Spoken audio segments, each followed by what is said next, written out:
I started my work from the death of my grandmother. She passed away 3 years ago, and I started doing portraits of her as a way to grieve, as a way to feel connected to her. And I was working from old family photographs it was a way for me to connect with her life.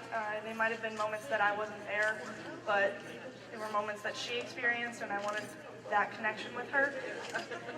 And I started with the smaller pieces just because they were closer to photograph size and it was easier for me to work with, but that felt really constrained to me, and so I started getting bigger and bigger until I ended up with those two enormous ones over there.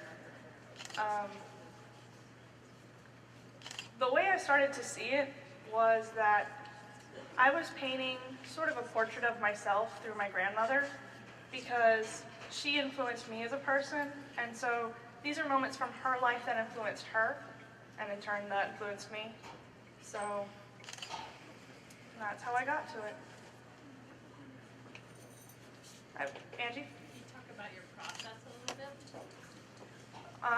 My process, I started, obviously with the photographs, and I didn't want to do photorealism. It was too constrained. It was too much like the photograph that I was working from, and so I used a lot of like wet and wet technique, and I used the fuzzy edges around it to kind of emphasize the idea of memory or like a moment from someone's life, and I like faded out areas and faded in areas to really emphasize that it's my interpretation of a photograph and not the photograph itself.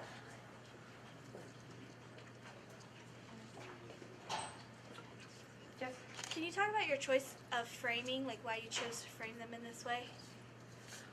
Well, my main purpose for framing them in this way was that I wanted to show the edges of the paper.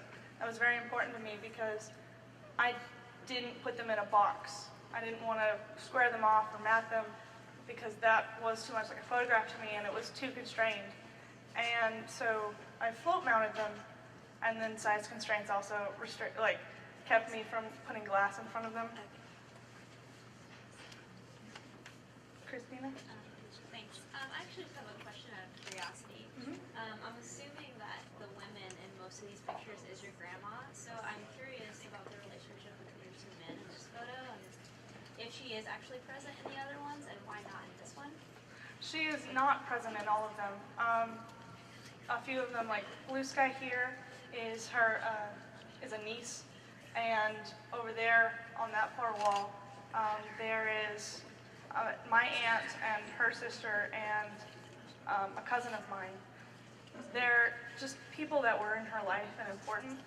And I did quite a few more than these paintings. These are just the ones that made it to the final cut. The two men in that photograph, the one on the far left side is my grandfather, and I assume that he's important in her life.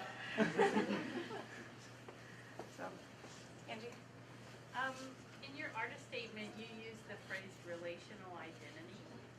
And I guess I'm sort of wondering, for your kind of average viewer who may not make the connection, this is a grandmother or this is about Kelsey, what's your sort of ideal reaction that you would elicit from a viewer? What do you hope that they're going to connect with? Well, first, relational identity is a theory that people are not autonomous. They are influenced by the people around them, and so that they have to have these people in their surroundings that make them them.